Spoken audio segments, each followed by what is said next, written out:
Cracking Nazi codes, filming The Matrix, and dropping urban infant mortality rates by nearly 40% in a single year.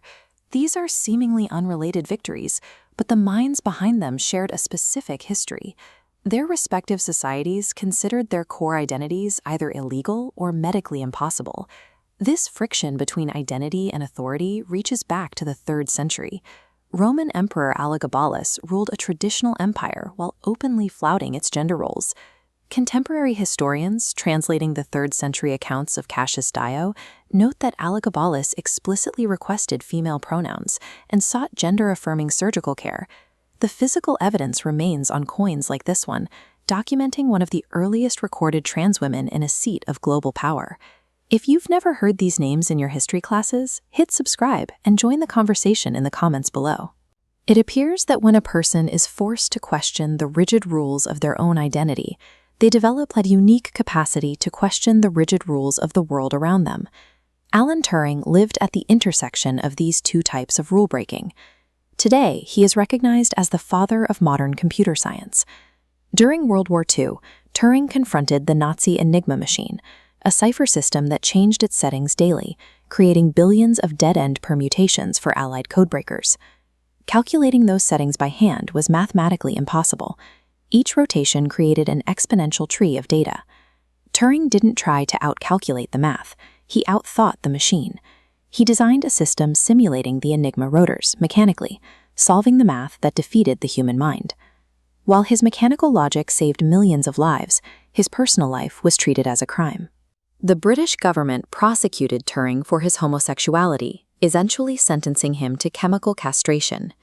He was celebrated for breaking the laws of mathematics to win a war, then destroyed for breaking the social laws of his era. Dr. Sarah Josephine Baker faced a similar wall in early 1900s New York. To navigate a medical field that barred women from leadership, she adopted masculine tailored suits, earning the nickname Dr. Joe. This refusal to play a traditional domestic role gave her a vantage point outside the medical status quo. While other doctors waited in hospitals to treat the already sick, Baker focused on the environments where sickness began. She sent nurses into urban tenements to teach basic hygiene and ventilation. Within a decade, her preventative policies helped drop the city's infant mortality rate from 144 per 1,000 births to 88. Her willingness to confront reality where it lived allowed her to track down Mary Mallon, Typhoid Mary, identifying the first asymptomatic carrier of a deadly disease in America. By discarding the social expectations of how a woman should behave, Dr. Baker was free to challenge the medical expectations of how a doctor should work. This legacy of skepticism continues today. In 1999, Lana and Lily Wachowski released The Matrix, a film that changed the visual grammar of action cinema. The sisters, who both later came out as trans women, have confirmed that the film functions as a trans allegory. The red pill represents the moment a person chooses to see the world as it truly is, rather than accepting a socially enforced simulation. That same desire to see past the simulation drives Audrey Tang, Taiwan's first transgender and non-binary digital minister.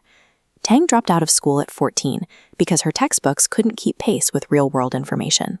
She spent her youth rejecting systems that prioritize tradition over functionality. As a minister, she applies this hacker mindset to democracy.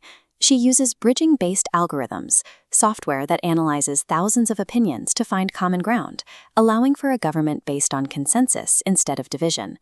These pioneers are writing the protocols for a more collaborative society, built on the logic of what actually works.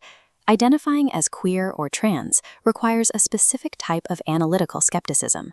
When you are forced to prove your own identity against the weight of tradition, you develop the habit of looking for truth beneath the surface of all things.